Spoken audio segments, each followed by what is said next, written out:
శ్రీ మాత్రే నమః. మే 4, 2025 రవి పుష్యయోగం రోజు ఇలా చేయటం వల్ల ఆరోగ్యపరంగా బాగుంటుంది.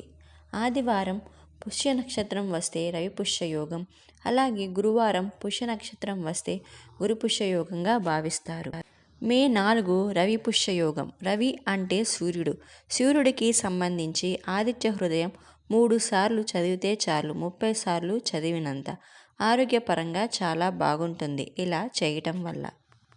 ఏ యోగం ఉన్నా సరే, అది రవి పుష్యయోగం అయినా కావచ్చు, గురు పుష్యయోగం అయినా కావచ్చు, బంగారం కొంటే చాలా మంచిది. ఫ్యూచర్లో బంగారం రెట్టింపు అవుతుంది.